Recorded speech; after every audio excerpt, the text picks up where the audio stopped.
2, 1. Let's go. Welcome to the Fiction Addiction Podcast, a podcast where we go one-on-one with fiction creators, such as authors, filmmakers, actors, songwriters, and more. Each episode, we get the inside scoop on our guests' creative process, the ups and downs of their industries, and our guests also give out tips and tricks that help them become successful. And now, let's jump into the episode with your host, Chris C.L. Lowry. All right. Welcome back to the Fiction Addiction Podcast. My next guest is a multi-genre author from horror, urban fantasy, and romance. Her years of experience at Boston's oldest psychic salon doing readings and her encounters with the supernatural have inspired many novels. She's a lover of all things dark and goth. Vampires, grim reapers, and other paranormal creatures tend to end up in her books no matter how hard she tries to keep them away.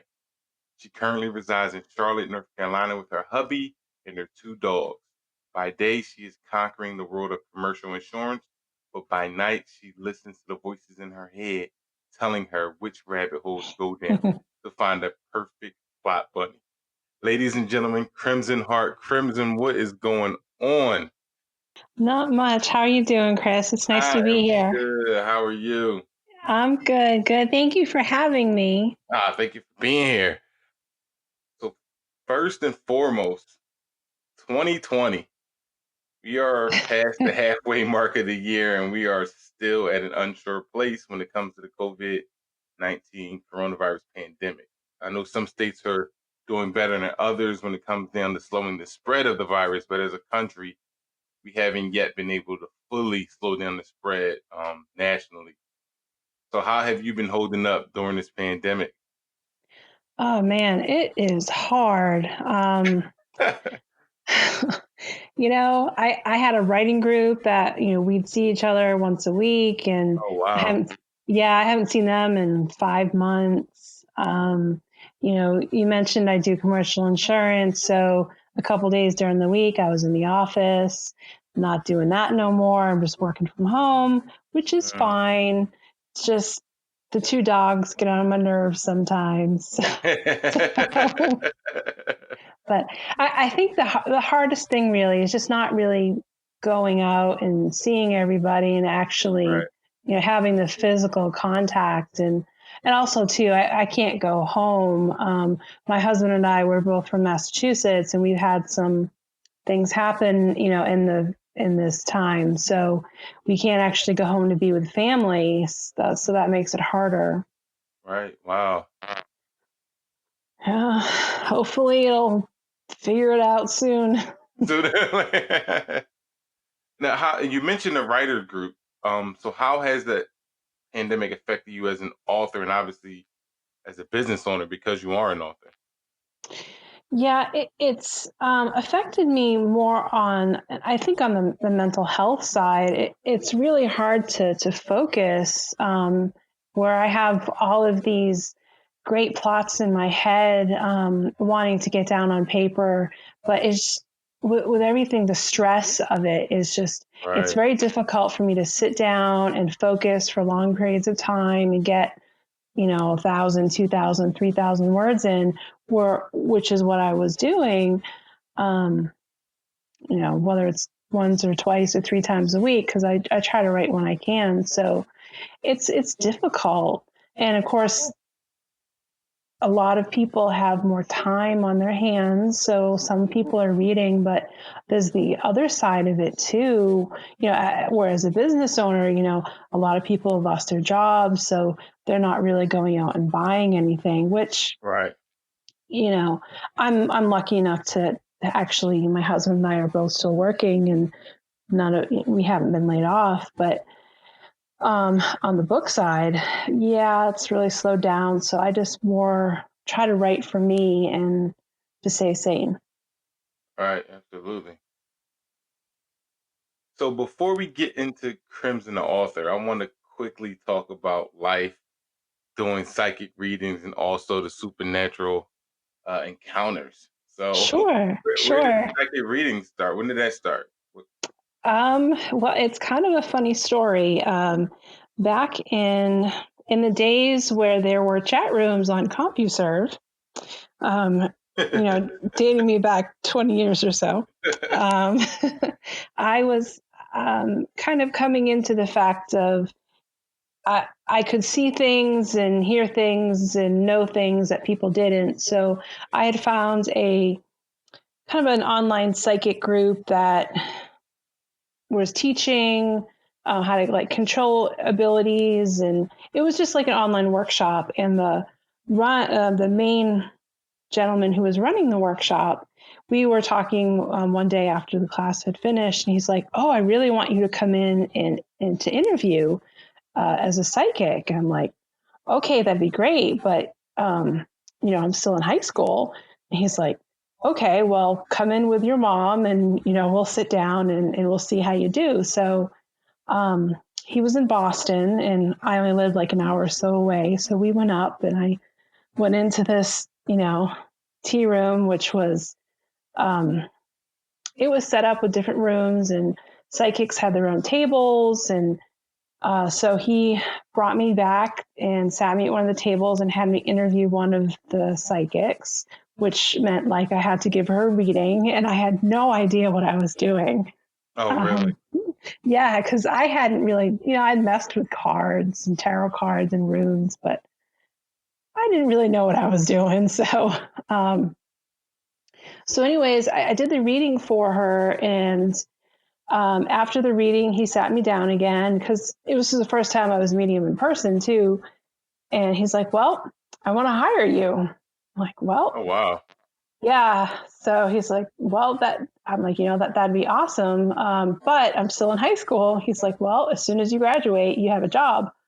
So 2 days after I graduated high school, I was in Boston, and I was learning the ropes on how to actually read professionally and kind of channel the gift that I had and get a handle on it. So they became my second family, and I learned how to read tarot cards and runes and tea leaves and crystal balls, and technically I could probably read spaghetti. It's kind of all the same after a while. I never really got the hang of astrology. It just, my brain didn't really click with it. But yeah, it was great. Saw some ghosts, still see ghosts, still talk to the dead, did some seances. We used to be hired out for parties, weddings. We'd work with a local radio station. So we did some events for them, at some concerts. So it was definitely an interesting time in my life. Now I'm obviously not doing that as a profession, but I can't really turn it off. So Right, I'm about to say that's not really something that's gonna go away once you have. right. It doesn't go away, but one of the reasons I stopped doing it is because at the time I was in college, and I did it through my college years, and I was in school for creative writing. So it was kind of like, where do I want to put my energy? Do I want to continue doing readings, or do I want to focus on writing? Because for me, the creative energy and the psychic energy they're kind of the same. So I ended up focusing more on the writing and kind of turning the dial down on the psychic stuff. But it's always there. Now, was that scary for you? Because obviously you said you were in high school when you were start getting these type of encounters. So like that being out of the norm for you, was that scary the first time that started happening?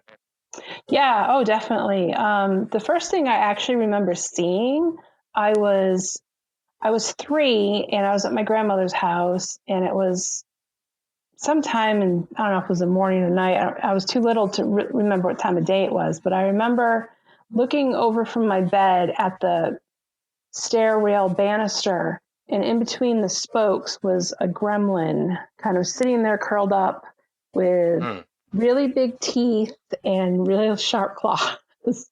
And the next thing I kind of got really scared. So I guess I shut down the ability for a while. And the next thing I remember seeing was again in my grandparents' house. And it was a guy's head from, I guess, his chin up. And same deal. I was in the same bed, well, in the same bedroom, looking out, and where he would have been standing, he had to be either standing on the railing, or he would have been like 7 or 8 feet tall. So there was, yeah. I mean, over the years, I've lived in several different haunted locations. We lived in one house that there was a little ghost girl that would walk up and down the stairs. Saw her a few times. She was kind of freaky. She didn't really do anything. She was playful. She'd play with a thermostat, get me in trouble, play with the lights, call my name, mess with the tenants downstairs. Wow. Yeah, I've gotten pulled off, like nearly pulled off my bed at my grandparents' house. Another time we lived in another apartment where above us you could hear furniture and moving around and voices, and there was nothing up there except an attic that was empty. Dang. Yeah, and so yeah, there's some stories. Did anyone else in your family have this gift as well? My mother is a little sensitive, but nothing to the extent that I am. She'll sense things about people once in a while, but she said mostly when she was younger, she would kind of feel things or see things once in a while. She actually, because I had told her about the little girl in the house at the time, and she never mentioned anything until about 6 years ago. We were having a conversation about all this stuff, and she's like, "Oh yeah, I saw her, a couple times too." I'm like, "Gee, thanks, Mom. You could have told me, when I Right. was 16, not when I'm like 35." Right. But um, um, other than that, my brother, he'll have visitations in his dreams from our grandfather, but and his grandmother. But nothing to the extent where all of the stuff I kind of deal with. Mm. Now, how do you react? Like, how do you adjust to life with these gifts? Because if I get pulled out the bed, I'll be so like I Oh wouldn't want yeah, to go back yeah, to yeah. Well, my grandparents' house, well, their first house they lived in for 18 years, where a lot of the activity happened. There was something in the closet, and I don't know what it was. I just knew it always had like this menacing feel to it. And my situation growing up was I lived with my grandparents for several years. I was there every weekend, every summer. I was there for weeks on end. So they were actually like my safe place to go. So I didn't really have a choice in the fact of, I had to deal with it or not. So to me, at late at night when I'd be up and they'd go to bed, I would always have to like go to different places that had light. So if I was up late watching TV, I'd have the light on. And if I went to the kitchen, I'd like run into the kitchen and turn the light on. And so once the light came on, light meant safety and protection. So whatever was following me, it wouldn't be there anymore. Okay. So that was that. And in other places, it kind of just depended on, the little girl, she didn't really bother me. The other thing that came out of the closet at the house, it stayed by the end of my bed. It was just something I kind of had to deal with. I didn't really have a place to go. So I stayed at high school a lot. So I was involved in a lot of clubs. So I didn't have to go home. So it just depended on the situation. One year I lived with a friend off and on, and her place was like super haunted, and it wasn't anything menacing, so it was fine. We'd see stuff flying through her barn, and stuff would move upstairs, it would move across her dresser. We'd watch old jewelry go back and forth. Oh wow. Yeah. But it wasn't menacing. It was just kind of a very old, old farm. So Right. So now, when did your writing journey begin? my writing journey began actually back in middle school. I mean, just in general, I knew I always wanted to write. I love to read, so my imagination was my escape. And the first thing I remember writing was some kind of a ripoff of, like the My Little Pony thing when I was in middle school. And then come high school, there was a set of books I really liked. So I wrote my own version, my own fan fiction. And then I started writing my own stuff, and I forced my friends to read it. You got to do that. Oh, yeah. We'd be on the bus on the way to school. I'm like, here, you got to read this. All right, read this before we get to school. Right, yeah. So writing really just became my escape. And so I always knew that it was something I wanted to do. And it just kind of, evolved through high school. I was a founder of a creative writing club they had there.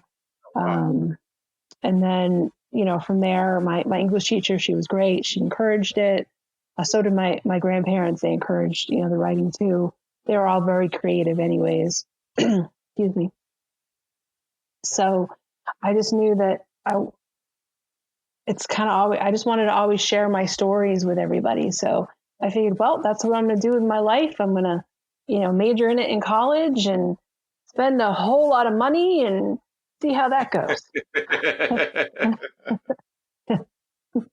So, in college, great. I got my degree. I wrote a book. And then kind of nothing happened. I sent out all the, queries to agents and publishers and nothing. Years and years of rejection letters, enough to plaster, wallpaper my bathroom. Wow. And yeah. And that was okay. And finally, ebooks, my friend's like, you really should try ebooks. It was kind of the newer thing many, many years ago. So I did. I found a publisher and sent in one of the books I had written, and they're like, hey, we like this. And that's kind of how it all started. I was, working in the insurance business, and I'd been there maybe 6 months and got the acceptance letter, and I'm like, hey, this is great. So, yeah. What was that feeling like, especially after getting so many no's to finally get a yes? Oh, it was amazing. I actually remember the moment of sitting there with one of my coworkers, and I was checking my email, and I saw I got the acceptance letter, and it was just like this big rush of joy. It was like, oh my God, my dream is finally realized. I'm going to be a published author. And it was amazing, it still is amazing, to be able to just to write and talk about stuff and have crazy ideas that some people like, and a few people read, and I'm happy and frustrated, but happy. So what is your current publishing status? The current publishing status is that I do a lot of my books with the small indie presses. And then a lot of the backlist that I have now, I'm actually going to be able to self-publish. So over the years, I've been with like 12 to 15 publishers. A lot of them have closed. So I have a decent backlist. And so I'm finally in the position to put them back out. Oh, really? Right. Yeah. Because, it takes money to do that. So. Absolutely. Right. Yes, it does. So, yes, I have one small indie press that I do most of my romance stuff with. And the horror and the dark fantasy, it just kind of depends who wants it, because it's different. Right. Now, being a multi-genre author, how do you know which? Because obviously some genres have so much imagination in them, especially the fantasies, even the horrors.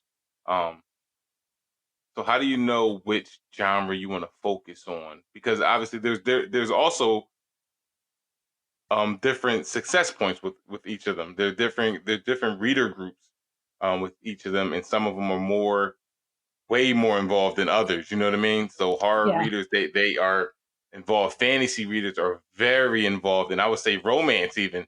Their readers are Yeah. very involved. There's so many groups that are very involved, and Right. obviously they've gotten to the point where they want the content. So how do you know which genre to really focus on, or do you just go by whatever idea comes up? It's mostly kind of going on with whatever idea comes up. But I've also found over the years too that I have specific characters or that want to only be like dark fantasy or urban fantasy with maybe like a romance thread. Like they'll have a romance, but it's not it's not a romance novel, obviously. It's just, Right. it's dark fantasy. So it kind of depends. I write, the darker stuff is usually Grim Reapers or Undertakers. I have a Supernatural Undertaker series. I have a Grim Reaper series that's out. And those are the darker things. The romance stuff at this point, I more or less write it for fun. And if, some of the titles I have, they're just kind of crazy titles because it's pretty much just about having fun at this point instead of, there's so many, like you said, every single genre has their specific fan base, and a lot of that doesn't cross over, and they're completely different markets and completely different marketing strategies. And I've mostly been in the romance genre for many years. So here and there, a lot of the romances have had like a darker undertone because that's always what I like. So it kind of just depends on what the muse wants. If it says, hey, if this is going to be a fantasy novel, we're going to go that way. It's just going to be darker and,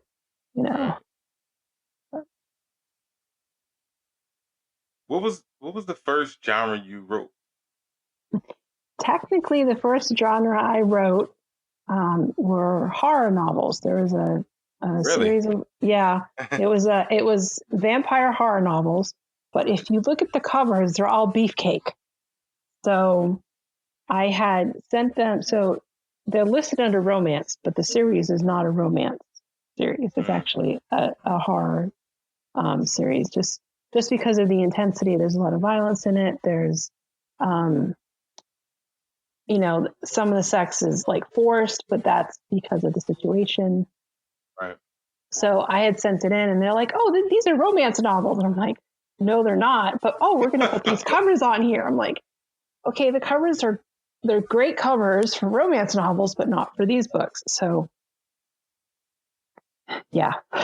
Wow. And that's interesting you say that because I can't imagine how many authors go through that. You know what I mean? Where they try to get lumped in something that you really that really is not that. You know what I mean?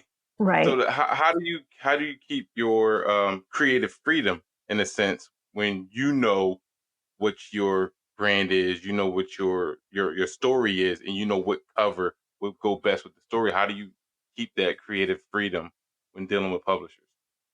Um, I think it depends on the publisher. There's a lot more freedom with indie publishing with smaller presses. I've had a lot of input over the years in a lot of my covers.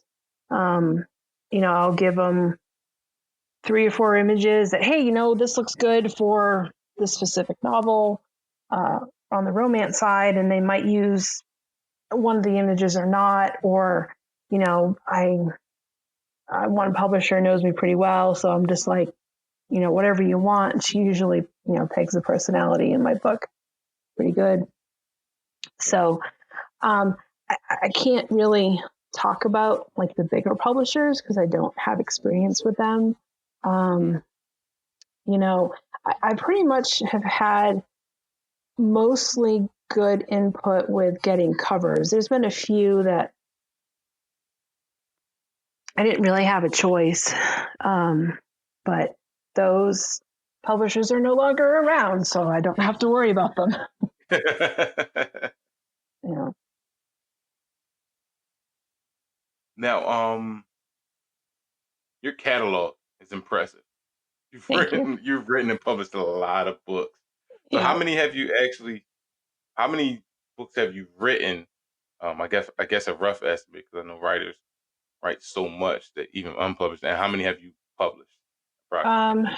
Okay, so if you include the backlist of stuff that I've gotten back, it's well over 100 books Wow. at this point. It's probably more than that, but I think the what's actually out now is about 75, and then in the next, I would say, excuse me, the next like 6 months, I'll probably have another like 6 or 7 out, and those will be new and old stuff.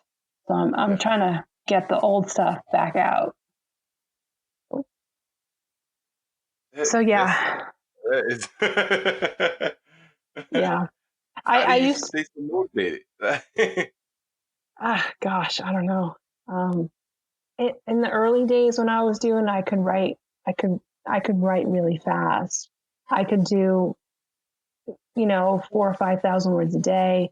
On a good day, it was probably like 6 or 7, and that was working at the one job I had at the time, and because I'd write at work, and but as I've gotten older, my hands have kind of said, we're going to slow down. So I can't write. I can't write as much, and I can't do the speaking to text. I've tried. It just doesn't work for me. So, and in terms of keeping them all straight, I mean, some of the older ones, I don't really remember all the plot points, but I could, if you told me a name, I could tell you what it's about. And going forward with the new ones, it just kind of all depends on what I'm doing at the time. I mean, like right now, I'm working on like 4 different books at a time right now. I have 4 different ones going, and they're all different genres. So it's kind of like juggling. Like one day I'm going to do this one, and some days I do all 4. Wow. Yeah. Some are easier. I mean, some of the romance stuff is just like, hey, it's fun. I mean, I'm work, but the harder stuff, I have a serial killer novel I'm working on, which has taken me a long time to write. How are you able to tap into certain characters and certain genres? How are you able to tap into the horror characters, um, characters like some of the ones in your book that we'll get into a little bit later, but even the one from your excerpt is, you know what I mean? That torturous. Right. You have someone um, in that excerpt being tortured and someone doing the torturing. So how do you dive in those characters specifically to get so much authenticity in the writing? So Not out there actually, torturing people. well, I'm not going to tell you my little side gig, Yeah, no, I won't tell you where the bodies are buried, I promise. Actually, I love horror movies. So I've been watching horror movies since I was a kid. And that one particular excerpt where they're, being tortured, I actually really like the Saw series. So I'll watch that if I'm writing horror, or if or I'll watch like Nightmare on Elm Street or Friday the 13th. There's some really bad B movie, with leprechauns or puppets or something, because that kind of puts me in that frame of mind. And the more gruesome the scene, the more gruesome the movie, if I can find it. So Saw for me is actually pretty gruesome in terms of what they do to like the body, because the cracking of bones, even though it's really cool to look at, I'm like, oh no, I'm not going to watch that. Right. But so I'll try to find some kind of a movie or, something I've seen that I know kind of goes there and will put me in that frame of mind when it comes to like the darker stuff. When it comes to more of the supernatural aspect of some of my books, a lot of it is pulled up from the experiences I've had, or, experiences that friends and I have had, or just kind of what it would be like if I were in that situation as a psychic, or a medium, or, what would I do if I met the angel of death? How would I want to have a conversation with him?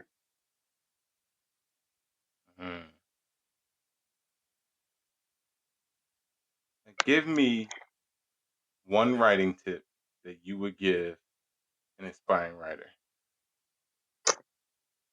Writing tip I would give an aspiring writer is to keep writing until you're done. Like if you're starting a book, just write the whole thing. You can go back and fix it later. Just write it out until it's out of your head, and then you can go back and edit later. But that would be my biggest thing, is to just get it out, get your idea on paper, and keep going. Don't stress over it. Just go with what you got. So with so much experience in this industry, how has the evolution of this industry, the evolution of publishing, self-publishing, independent publishing, how has that been from someone who's seen so many levels of it? It's definitely been a ride. My first 5 years of writing were my most profitable. If you want to talk money wise, and I never made like a whole lot of money, but I made enough where I could, go on vacation or, pay some extra bills the first few years when ebooks were up and coming. Kindle really wasn't a big thing. You couldn't, self-publish on Amazon. There were still, I think, 5 New York big publishers or 6 at that point. So I've seen the New York market shrink. I've seen, the fallout of, the romance genre going through a whole bunch of changes and trying to copyright and plagiarism and not, people not paying royalties and companies going under, and the big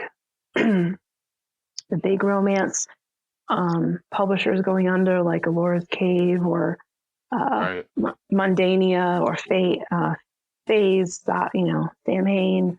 Those were pretty big, and now they're gone for reasons of their own.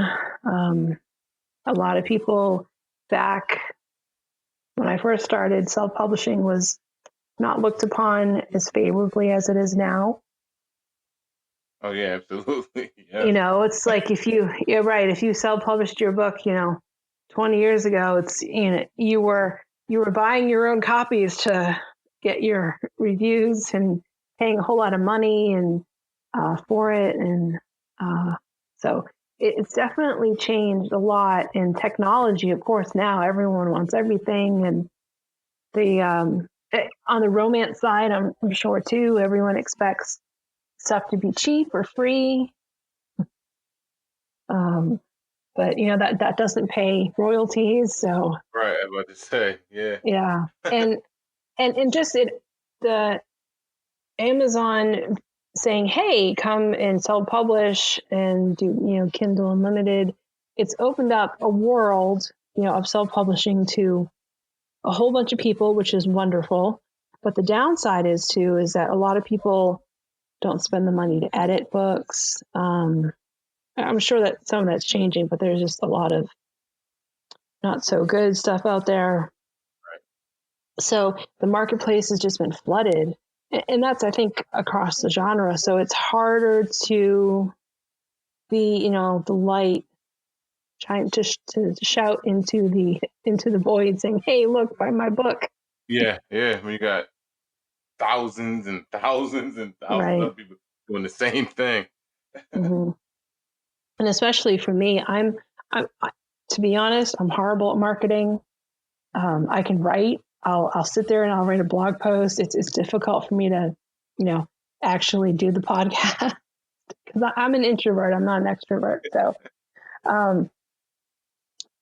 So I'm definitely a very quiet voice in, the booming of all of the other authors around me. And so it's difficult, but.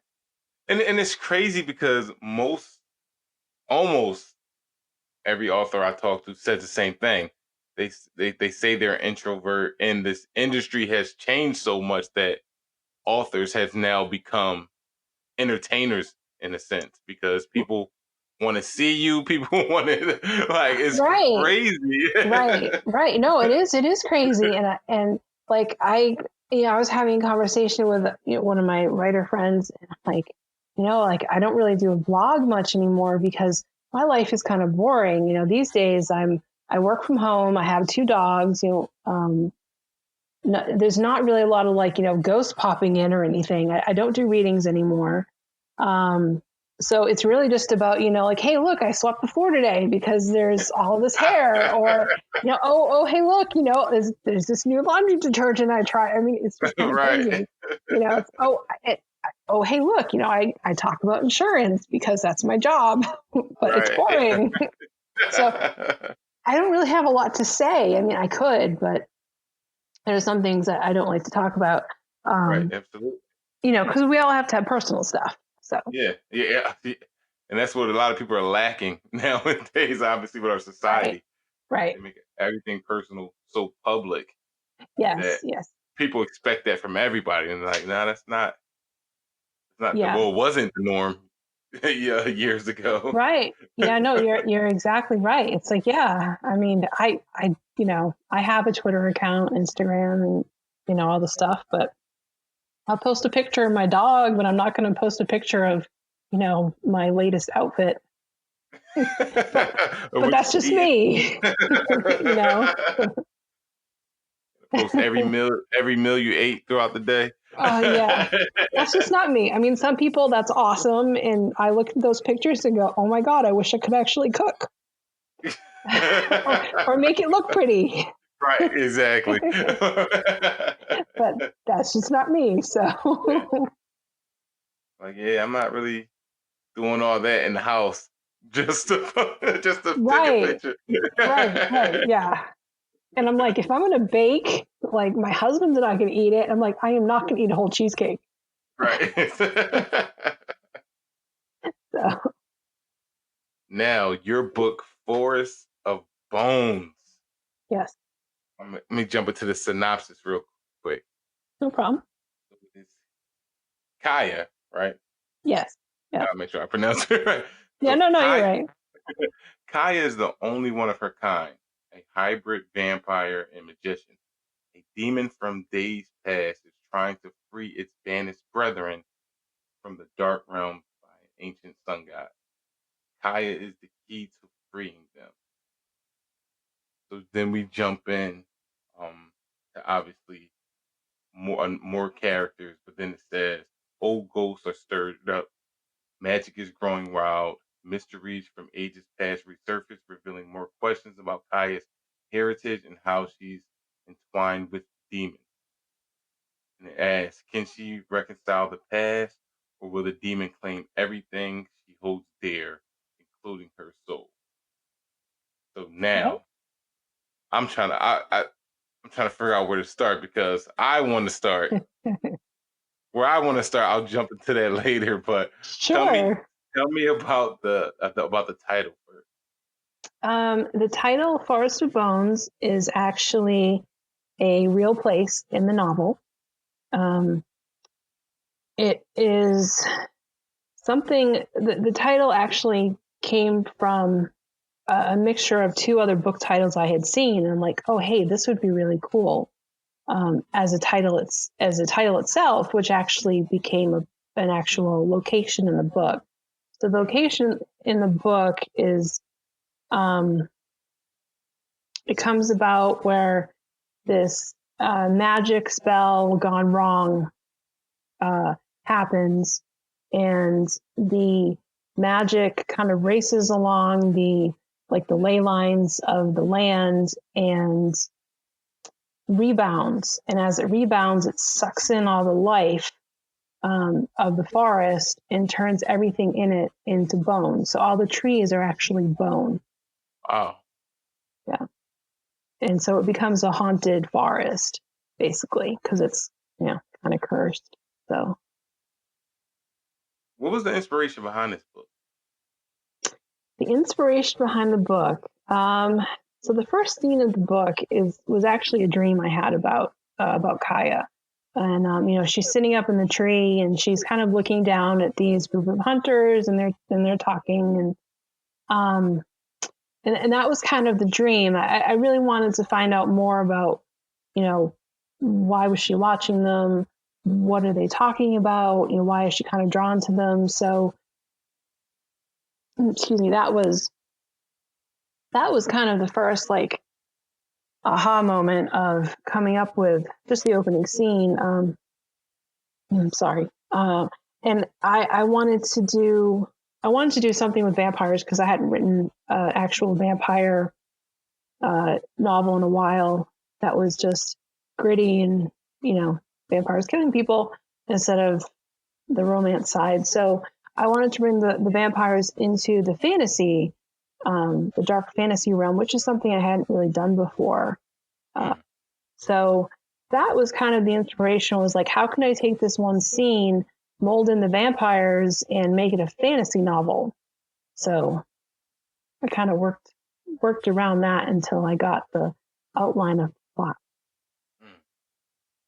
Now the thing I wanted to talk about, since I viewed your information, is Sure. the book cover.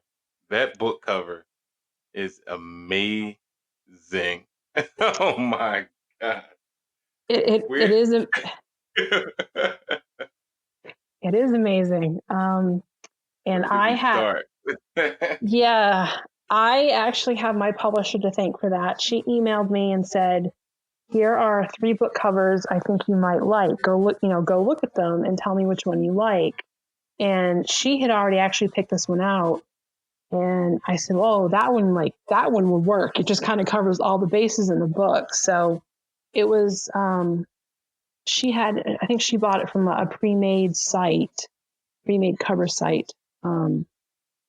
So I don't really have the inspiration on, and I don't know the artist's name, but yeah, it's an amazing cover, and the publisher is definitely the one to thank for that. So we thank Mooka Memoirs and Nicole over there, because it is awesome. Yeah. Oh my god! And it goes perfectly with your literally goes Right. perfectly with your story. Right. Yep. It really does. So what was, compared to the other covers that she sent you, did this one stand out automatically the way it does right now? Yes. It definitely stood out, because this one, I mean, I'd never actually seen anything like it, in terms of, the artwork, and the other covers were more, I think CGI-ish almost. Okay. They were more like a blend of like photo and CGI, which is fine. I have covers like that too. It just, they didn't fit the book. And this one was like, hey, ding, ding, ding, and hits all the bells. So yeah. Yeah. So when it comes to this story, when it comes to Forest of Bones, what do you think makes it stand out? Not only from your other work, but from other books out there in the same genre? Right. I think for me, what makes it stand out, excuse me, is that it's there's so much in the story. I probably could have written a novel that was twice as long, but that would have, been a rat smasher, and I'm not sure the publisher would have been happy. But there's so much that goes on in the book. It's an origin story. It tells you like where the vampires actually come from. It tells you Kaya's story. It tells you the different types of vampires that are in the book. It's about, the heroine. She stands out. A lot of the fantasy that, usually that I see is the protagonist is usually male. And of course, she's female, and she's this, she knows she can do magic, but she's never tested her powers until she's kind of put on the spot. She's always been hidden away. So it's really like almost like a coming of age story too. Or so it kind of hits a lot of buttons. So I'm not sure if that, is like the big key thing that makes it stand out, but that's what makes it stand out for me. Right. Now, why was it important to ensure that your protagonist was a woman? I like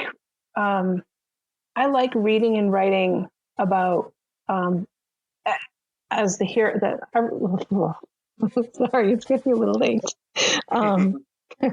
I like reading books that have heroines more as the lead character, and especially women that can save themselves. So not that they don't get help from people, but in the end, they end up being, becoming stronger, and they find themselves going through a transformation, whether it's either gaining power emotionally or, physically or whatever, but just that they're transforming. So that's just what I like to read. So it's what I like to write. I like to have my heroines have a strong voice if possible. And just so, and I can't say I don't try to put myself in there a little bit.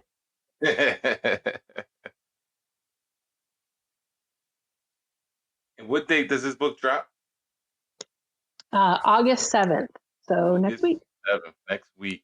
Yep. And normally before the pandemic occurred, authors would have launch parties and launch events for the books.